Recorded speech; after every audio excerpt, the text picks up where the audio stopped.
Welcome back to Reality Asserts Itself. I'm Paul J. We're in Berkeley, California. Matthew Fox is a former Catholic priest. He's now an Episcopal priest. But when Pope Francis became Pope, he wrote a book called Letters to Pope Francis, and here's a small excerpt from that. Will you two break, Matthew addresses to the Pope, will you two break with the fathers of Wall Street and titans of power who espouse an oligarchy of wealth and power to dominate others by means of economic and political injustice the world over? Those who are hiding $32 trillion in secret offshore accounts to guarantee they and their corporations pay no income taxes. That book, Letters to Pope Francis, is a series of letters where Matthew challenges the Pope to, rise to the occasion. And now joining us to talk about whether he thinks the Pope has is Matthew Fox. Thanks for joining us. Thank you. Good to be here, Paul. So, how has the Pope done in terms of your expectations? I said earlier in our interviews, you and I interviewed just after he became Pope, and you didn't have a lot of expectations for what came. How has he been doing in terms of standing up to the fathers of Wall Street, as you put it? And then let's talk about those in the church who aren't very happy with the way he is doing some of that. Well, I think that his standing up to what he calls the idolatry of money has been strong. And it's been strong because of the enemies he's made, like Rush Limbaugh saying he's a Marxist. And as you say, the fire in the right wing to shut him up. And I think he's made, many an appeal on behalf of the poor and the oppressed. And of course, he comes from a third world continent, so he knows about that pretty much firsthand. So you really give him credit for that, I think. I think his encyclical Laudate Si on the environment is a marvelous bit of work. I think it's very important. And that too has angered the right people, I think. But I think he really lays out he doesn't just talk about the problem, but I think he lays out in a very positive way how we can find our way through this number one moral issue, really, of our time. I did an article on that encyclical, and one thing I learned was he uses the word beauty like 27 times. So he's really developing, to me it's an encyclical of very creation spirituality. Encyclical has one fellow who's in his 80s, a very wise man, said to me, well, this is a coming of age of creation spirituality. And I say, it's true. The previous two popes called my work dangerous and deviant for 34 years, and this pope is plagiarizing my work. So I've lived a pretty long life. He hasn't reached out to you at all, has he? Not explicitly, but the fellow who wrote that encyclical, 85% of it, is a former student of mine, actually. So he certainly knows what we've been about. So I like that. Now, I would give him very bad grades on his canonizing of Junipero Serra, the Franciscan missionary out here in California who set up the mission system, which was really nothing but concentration camps and slave camps for the indigenous people. And this is proven. This is, there have been a lot of scholarly studies in the last 10 or 15 years laying out what really went on in the missions. And I worked with California Indians here to stop that canonization of Serra. And we failed at that. One of them, a leader in the Native American community, said that if he goes through with this, and canonize Serra, he'll be making war on indigenous people all over the world. So that was a terrible mistake on his part. But, we've all got clay feet. He's a human being like the rest of us, and he's made mistakes. But I think that I would give him good grades. Now, I see his role today as a lot like the Dalai Lama. I don't see his role really as so much saving the Catholic Church. I think it's beyond redemption today. I think it's dying in front of our faces. And there's too much weight of dogmas, such as the sexual teachings that we alluded to earlier, that just aren't going to go away, or the dogma that women can't be ordained and so forth. I don't think he's really here to do that. I think he's here to do what the Dalai Lama is doing, to try to get human beings to start thinking in moral ways together again and debating.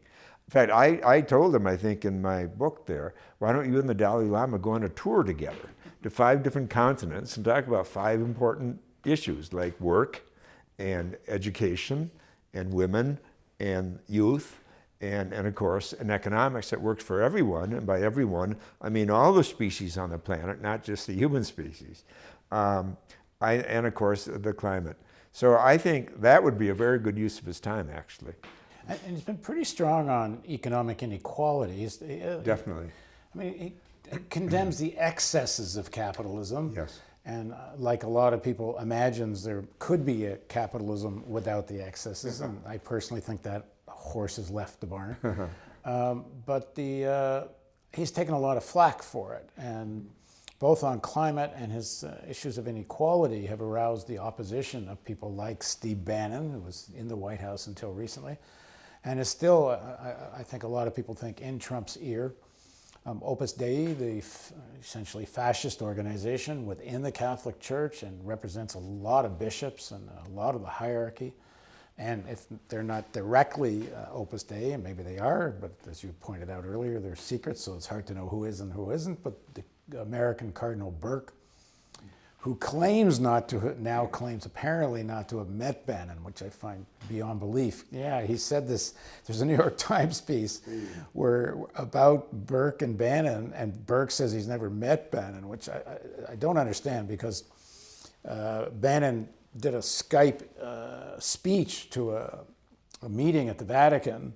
I forget the name of the organization, but it's some Institute of the Family of some kind, which seems to have Opus Dei connections. Burke is on the either emeritus or is on the board of advisors of that group that Bannon spoke to, and Bannon's picture was up on their website for the longest time. So, I mean, there is a cabal of the far right that sees, and there, I mean, I just should add, there's 1.2 at least billion Catholics in the world. And the moral authority of the church, maybe it wasn't what it was, but it's still significant in many parts of the world. And so it matters, and to have a pope that comes out quite strongly in many ways against the Opus Dei, Bannon, Trump, and others' agenda, they don't like. So talk about, who Opus Dei is, and this real fascist trend within the church and what it means in terms of Pope Francis. Well, the founder of Opus Dei was a Spanish priest named Escriva. In the 1920s, he founded it. And In Spain. In Spain, yes.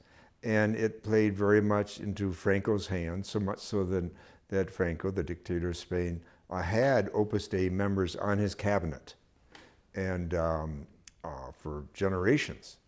And so they played a tremendous role in the right-wing fascist politics under Franco. And of course, there was a lot of division in Spain. And when Franco was finally overturned and the socialists took over, of course, Opus Dei was diminished.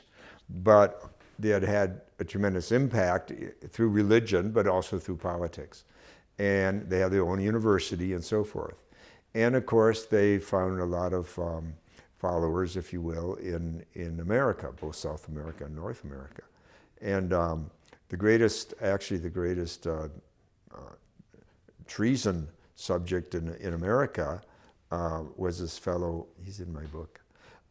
He gave away more secrets than any other of our spies in our history, and he got lots and lots of our spies murdered and so forth because he was a counter intelligence guy working with the FBI for over 20 years, and until they found him. And in fact, the head of FBI at the time was Opus Dei. And there's been a movie done on Hannon as well by Hollywood. He's now in jail, but it took them so long to catch him, etc. And he was this rigorous Catholic, went to Mass every morning and sold his country out every afternoon. And so, it's not pretty. And Opus Dei has these tentacles to go where the power is. So they're very big in the media, and they're very big in finance. I was in Germany several years ago, and I was with a journalist there in downtown Frankfurt. And he said, "What do you see looking out the window?" We were having tea. I said, "Well, I see a lot of skyscrapers going up." He said, "Yes." And he said, "All those skyscrapers are about finance because of the euro, finance is moving from Switzerland to Frankfurt." And he said, "The top of every one of those skyscrapers will be Opus Dei. They are the final word on most of the finance in Europe." It amazed me. So they go where the power is, and so they go to finance, they go to the media for sure. At the university, journalism is one of their biggest majors. And of course, they go to the Supreme Court, they go to the Pentagon and CIA. And I think it's one reason you have so many far-right Catholics on the Supreme Court since the first President Bush. Remember, he was in the CIA, he was the head of the CIA. And I think he got to know a lot of Opus Dei, far right-wing Catholics there, and they could be relied on for certain things, certain notions of loyalty. So, it's important to blow the whistle on these things. Now, Pope Francis, I don't see him really combating Opus Dei head on. He's hired some of them for his journalistic purposes and so forth. But I'm sure he's somewhat wary because he comes from South America. And down there, of course, things are less subtle. There are not so many layers of subterfuge down there. The things are just clearer. And certainly he knows, for example, how the previous two popes, in effect, fired liberation bishops and cardinals and started making all those Opus Dei bishops and cardinals. Now in San Francisco, you have an Opus Dei archbishop, and you have an Opus Dei archbishop in Los Angeles. So here are the two biggest dioceses on the West Coast, and one of them is the biggest diocese perhaps in the country, run by an Opus Dei bishop. These, of course, were appointed by previous popes. I don't think Pope Francis has appointed any Opus Dei cardinals or bishops since he's come on. How would you describe the Opus Dei belief system? What do they advocate? It's all about obedience. And it's very rigid and very strict. And it's very patriarchal. Women play very subservient roles. And Escriva himself was an absolute sexist. He would scream at women and when his eggs weren't cooked right or something like that. Now, another dimension of this is that they canonized Escriva in the fastest canonization ever in history. That was JP2. They rushed him through on the JP2. And obviously, Ratzinger. A lot of money was involved in that. And they actually changed the entire canonization process, beginning with Escriva. They throw out the devil's advocate. And so at his canonization process, no one was allowed to speak who knew his dark side. And he had these tremendous dark sides, like the way he treated women, but other things too. So, fascism. Right, it's fascism. It's about power and control. It's very secretive. That's why it's very hard to find out who is and isn't Opus Dei. I know one quick story about Opus Dei. Sergeant Shriver, who was a very practicing Catholic, as you may know, from Notre Dame. He went to Mass almost daily. He was invited into Opus Dei, and he actually stepped in, joined for a little bit, and then he got the hell out as soon as he figured it all out. But it's interesting, see. And they set up camps, if you will, or recruits on a lot of Catholic college campuses in this country. They go after the younger generation, and they say, we can promise you a sense of community, and look at how much success our people have. They're hard workers, and they get good degrees, and they make it in journalism, they make it in banking, they make it in politics, they make it in the church. We have a lot to offer you, kind of a thing. And they've done this not just in North America, but in Europe too. I know in England they've done this too. How much do we know about whether Steve Bannon is directly Opus Dei or just shares values with Opus Dei? Yeah. I don't know the answer to that. I would guess he's not Opus Dei because there's nothing particularly religious about him, except that he hangs on to this mythology and ideology of the Christian. He likes to talk about Christian Europe. Well, that's his mission. He says the defense of Western Christian civilization. Right. Anti-Islam, anti-China. Exactly. And he's taken that upon Comes from himself. finance. Right. He's taken that upon himself. But I mean, sometimes our media leaves us ignorant of how the right-wing movement that you have embodied in Trump and Bannon is alive and well in many parts of the world today. I mean, what's happened in Hungary, what's happened in Poland, of course, what's happening in Russia, and other places, including some countries in Africa. And so, you know, there's this bigger thing going on, and we should realize that we can over-obsess, I think, about Trump, you know. And of course, Trump didn't just drop out of the sky. Trump really represents, I think, the dark side of the Republican Party the last 30 years. You know, the whole Southern strategy and so forth and the whole Koch thing. You know, the whole Koch ideology began in Virginia. Which ideology? The Koch brothers. Oh, Koch. Yeah, the Koch brothers. It began in Virginia with the rejection of the Brown versus education decision. So it's about racism at its origins. And all these dog whistles are about that. And then finally getting a current Secretary of Education who wants to cut money for public schools and put it all in private schools. That goes way, way back. So, and you know, the Koch brothers themselves said this is amazing phrase they used, that capitalism has to trump democracy. That's their goal.